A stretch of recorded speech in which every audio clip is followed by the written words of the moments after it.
Assalamualaikum guys, sahabat Yandri Samawa, salam sehat selalu. Mudah-mudahan kita, Anda, keluarga, orang-orang sekitar kita senantiasa diberi kesehatan oleh Allah Subhanahu wa Ta'ala. Oke, kita ngomong santai saja.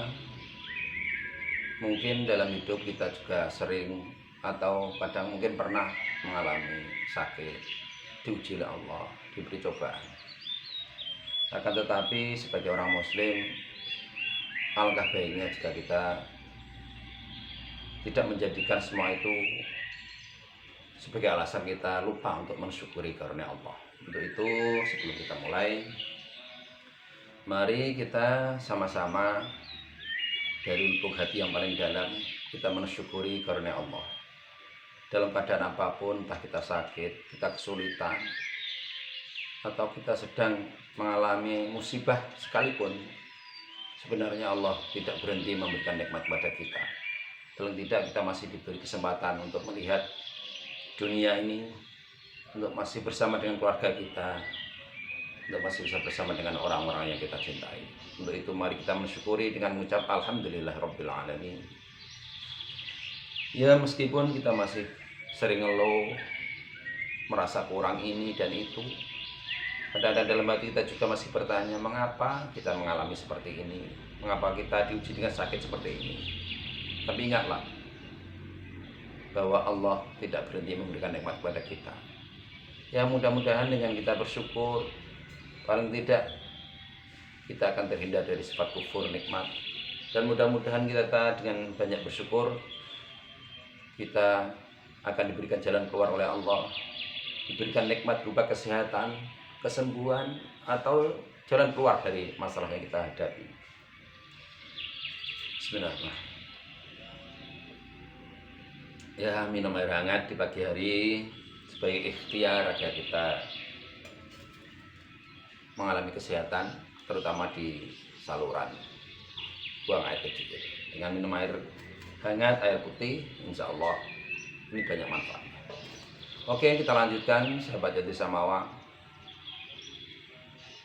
Kita dengan bersyukur paling tidak akan timbul rasa dalam hati ini bahwa kita masih punya Allah, bahwa kita masih dicintai Allah, bahwa kita masih mendapatkan rahmat dan nikmat dari Allah, sehingga akan timbul sebuah harapan.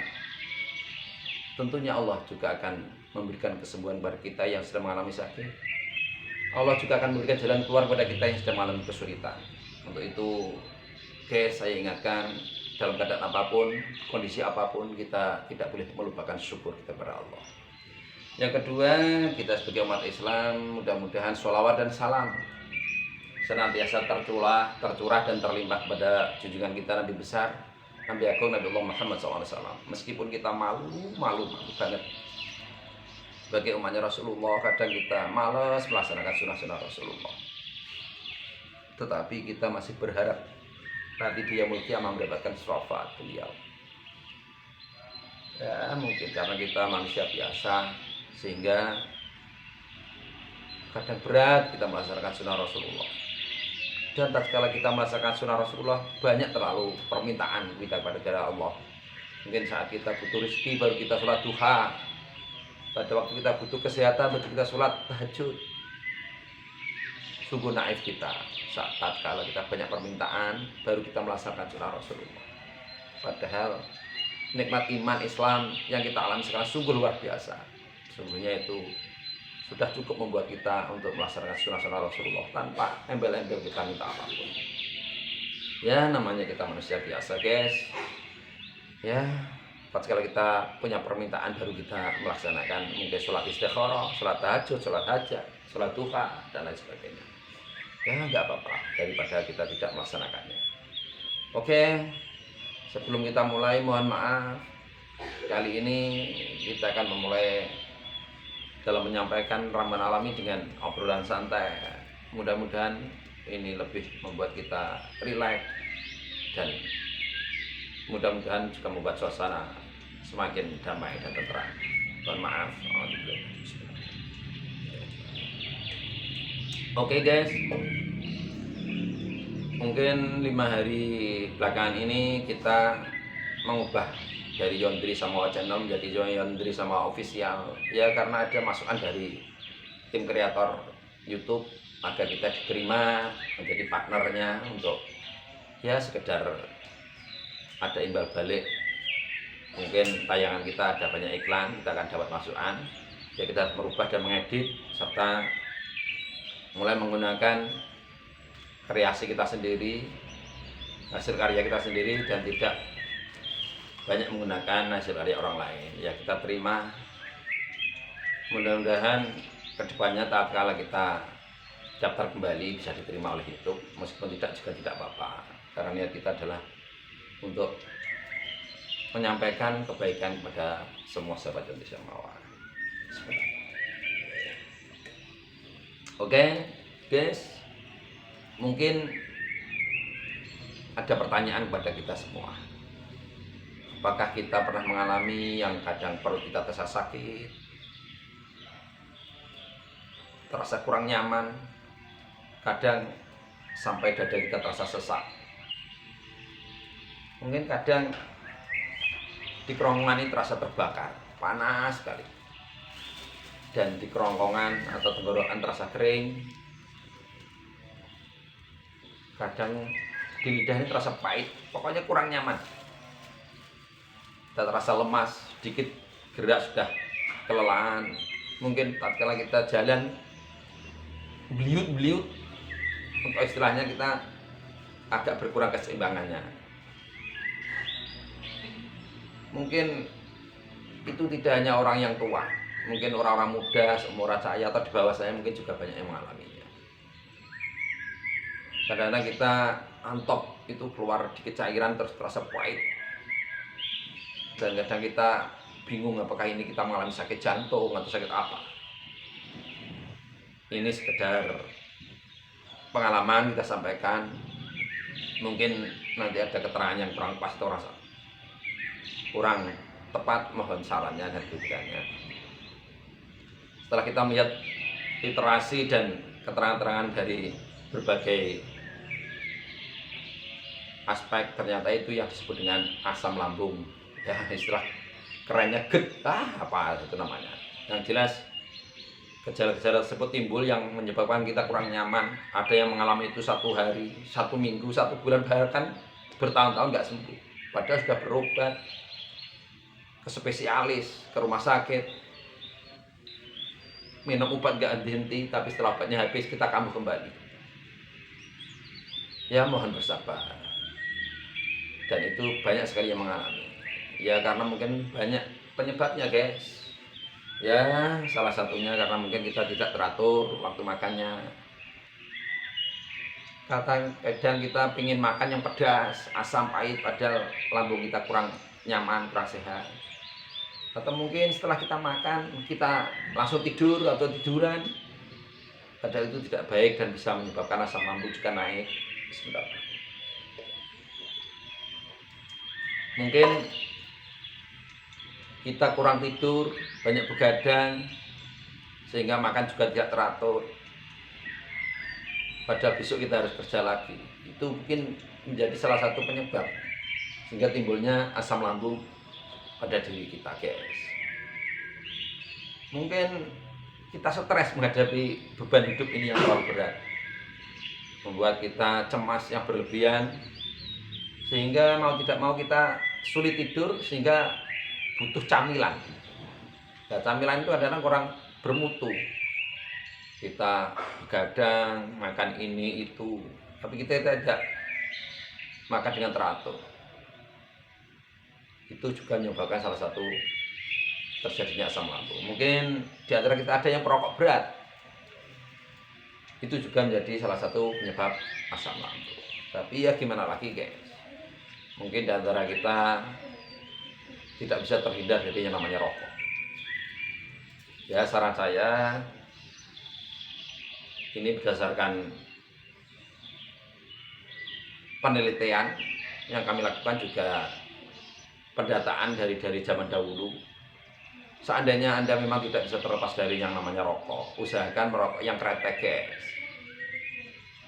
Tapi saya menyarankan kalau bisa berhenti merokok. Karena merokok itu banyak mudaratnya daripada manfaatnya. Tapi nggak masalah yang tetap merokok. Tapi saya sarankan, ini mohon maaf, bukan saya untuk mematikan rokok yang filter, tapi ini sekedar pengalaman dan pendataan yang kami lakukan selama ini. Ternyata rokok kalau terpaksa itu paling aman adalah kretek. Kalau bisa malah ngelinting sendiri guys, buat sendiri. Mengapa? Pertama, ini pendataan dari zaman dulu, orang-orang tua, nenek moyang kita, para kiai khos, ulama-ulama khusus, itu ternyata dari 10/7 itu merokok. Dan dari yang merokok itu 95% rokoknya kretek atau melinting sendiri, bukan gabus. Ternyata mereka umurnya panjang-panjang. Mereka tidak mengalami penyakit yang berat, penyakit yang macam-macam. Nah, ini ternyata setelah kita selidiki, ternyata masalahnya sepele, guys. Coba kita logika. Memang bahaya merokok itu karena tembakau dibakar, di situ ada cengkehnya, ada kertasnya yang mungkin timbul nikotin atau sebagainya. Memang bahaya. Dan kita kadang, ya mohon maaf, boleh dikatakan dibodohi dengan istilah, ya disaring saja pakai filter biar nikotin itu berhenti di filter, sehingga kita mengurangi resiko dari dampak negatif merokok. Coba kita logika, mohon maaf, ini kita berpikir dulu ya, mohon maaf.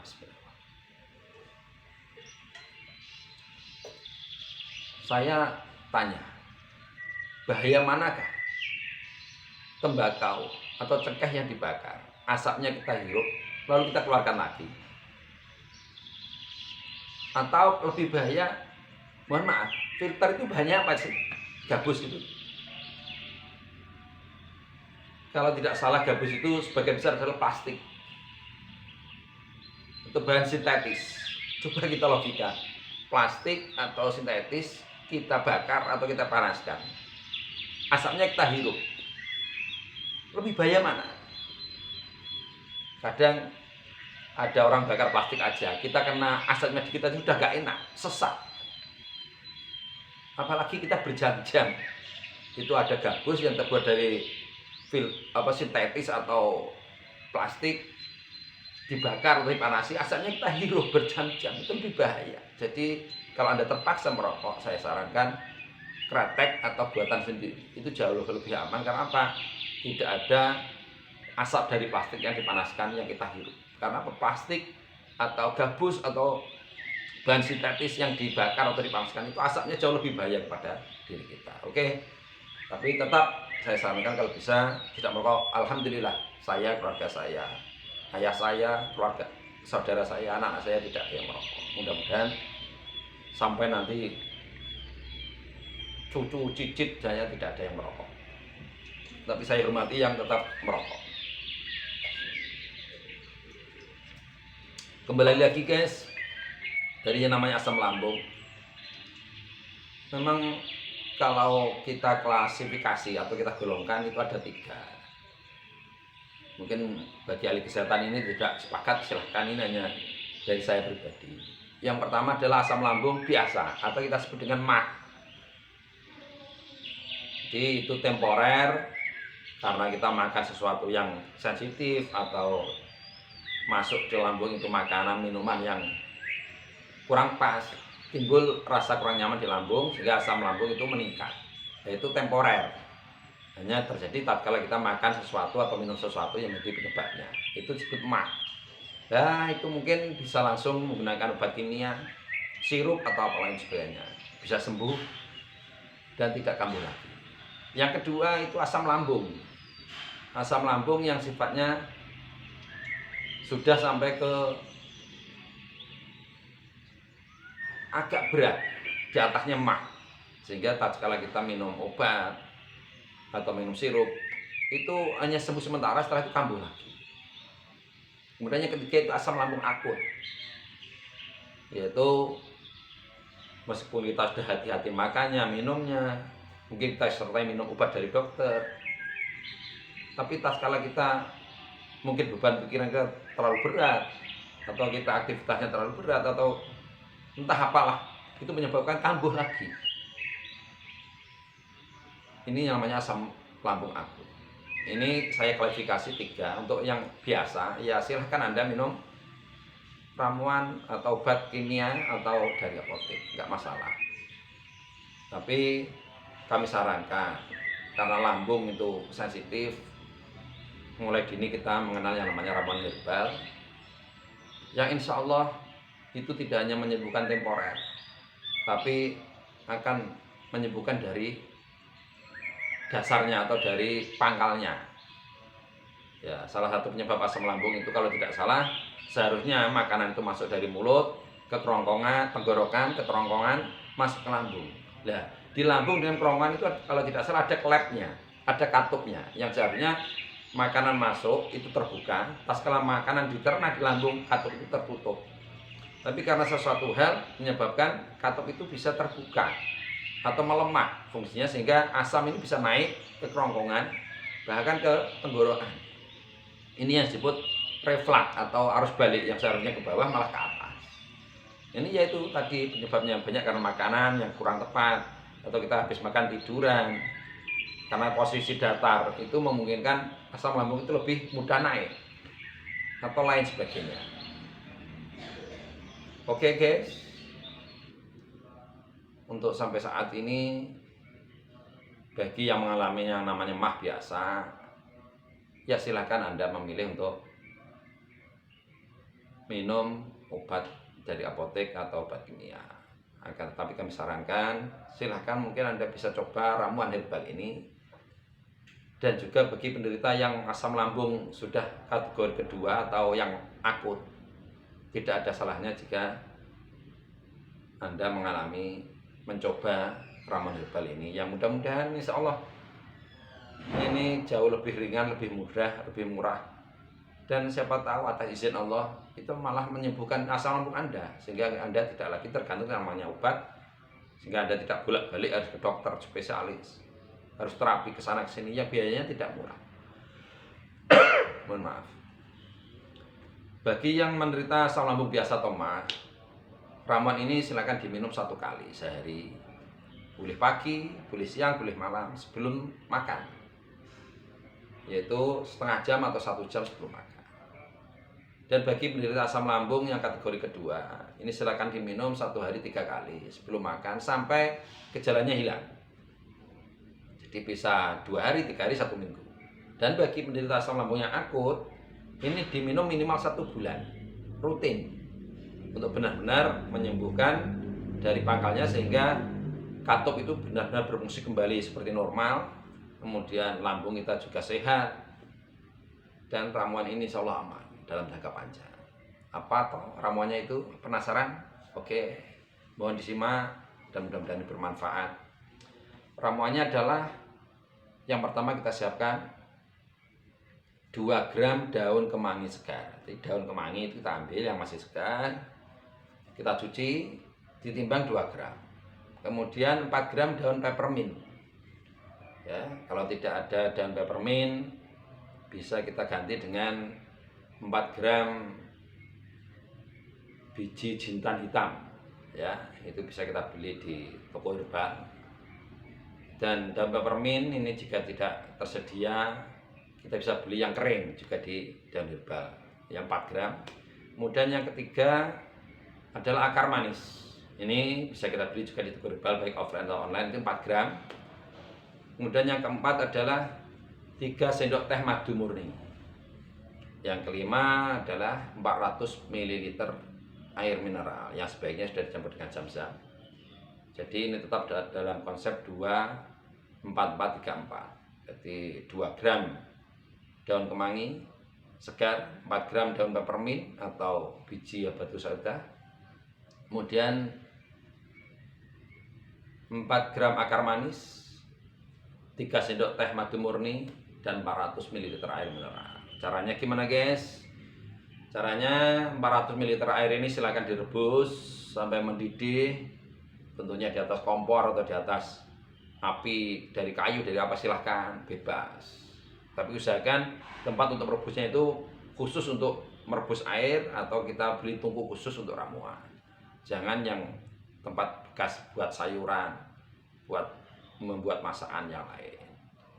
Ya, kita rebus sampai mendidih 400 ml air tersebut. Setelah mendidih, silakan masukkan daun kemangi atau daun peppermint atau biji bau sadah atau biji jintan hitam dan juga akar manis. Ini dulu kita masukkan. Kita tunggu sampai airnya tersisa sekitar 100 ml.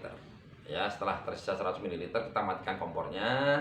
Kita diamkan 15 sampai 20 menit. Setelah itu kita saring. Airnya ditaruh di cangkir atau gelas, ampasnya dibuang guys di tempat sampah biar menjaga kebersihan. Setelah itu siap diminum. Nah, sebelum minum tambahkan 3 sendok teh madu murni ke air yang ramuan tadi. Ini takaran ini untuk 1 kali minum, sedangkan dosisnya seperti yang kami sampaikan tadi untuk yang MAH atau penyakit asam lambung biasa itu 1 kali sehari sampai sembuh. Kemudian yang asam lambung kategori kedua itu 3 kali sehari sebelum makan ya, setengah jam sampai 1 jam. Ini juga sampai sembuh, bisa 1 hari, 2 hari sampai seminggu, kalau sembuh dihentikan. Dan yang kategori asam lambung akut minimal 1 bulan, diminum rutin 3 kali sehari, setengah sampai 1 jam sebelum makan. Ya, namanya ikhtiar, ada yang berhasil, ada yang tidak. Tapi kita paling tidak optimis, dan itu insya Allah murah sekali dan mudah sekali. Dan tidak ada efeknya, sehingga tidak ada ruginya kita mencoba. Tapi ingat, ramuan atau lain sebagainya itu hanyalah ikhtiar, hanyalah perantara sarana, tapi yang menyembuhkan itu Allah Subhanahu wa taala. Jadi kami sarankan dan sebagai umat muslim sangat-sangat saya anjurkan untuk berdoa dahulu. Doanya gimana? Doanya adalah kita baca ta'awudz, a'udzubillahi minasyaitonirrajim. Kemudian baca basmalah, bismillahirrahmanirrahim. Kemudian baca sholawat 3 kali. Allahumma salli wa sallim ala sayyidina Muhammad wa ala ali sayyidina Muhammad. Allahumma salli ala sayyidina Muhammad wa ala ali sayyidina Muhammad. Allahumma salli wa sallim ala sayyidina Muhammad wa ala ali sayyidina Muhammad.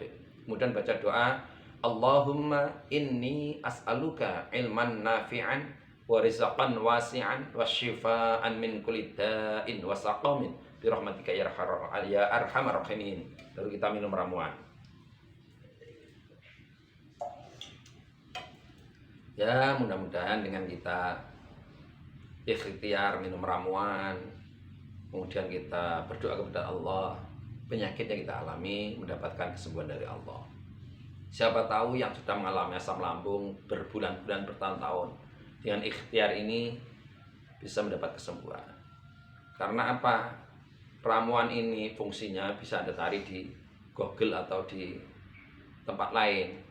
Ini bagus untuk lambung dan akan menyehatkan sampai ke akarnya, sehingga sangat berpotensi asam lambung itu sembuh total, sehingga tidak mungkin atau tidak terjadi kekambuhan yang sifatnya temporer, kecuali Anda melakukan pantangan-pantangannya. Tapi yang jelas minum ramuan disertai doa dan kita meninggalkan atau menghindari penyebab-penyebab terjadinya asam lambung tadi. Jadi ada beberapa aspek yang menyebabkan ramuan ini berfungsi secara optimal. Pertama adalah doa, dua adalah kita mulai menghindari atau meninggalkan yang menjadi penyebab asam lambung. Oke guys, mudah-mudahan ini bermanfaat. Sekali lagi, kami Yontri Samawa bukannya ingin jualan barang, karena memang kita ada jualan barang yang sifatnya untuk kesehatan. Kita hanya menyampaikan apa yang kami ketahui dan mudah-mudahan itu bermanfaat bagi kita semua. Terima kasih atas dukungan dan kesetiaan dari sahabat Yontri Samawa. Mudah-mudahan bermanfaat, dan bagi yang mengalami asam lambung mudah-mudahan bisa sembuh total dan tidak tergantung lagi pada obat kimia, tidak bolak-balik harus terapi atau harus ke dokter spesialis. Insya Allah ini sangat murah, tapi harus disertai dengan keyakinan bahwa Allah yang menyembuhkannya. Yakinlah, Allah memberikan penyakit, Allah juga akan memberikan penawarnya. Jadi terima kasih. Mohon maaf jika ada kekurangan dan kesalahan. Kami sangat terbuka terhadap kritik, saran dan masukan, dan mudah-mudahan ini semua akan berfaedah dan bermanfaat bagi kita, keluarga kita, kenalan kita. Silakan kalau itu dirasa bermanfaat, Anda share, Anda like, Anda komentar. Terima kasih. Salam persaudaraan, salam persatuan Indonesia, salam setia, satu cinta, satu hati. Wallahu muwaffiq ila aqwamit thoriq. Wassalamualaikum warahmatullahi wabarakatuh. Merdeka.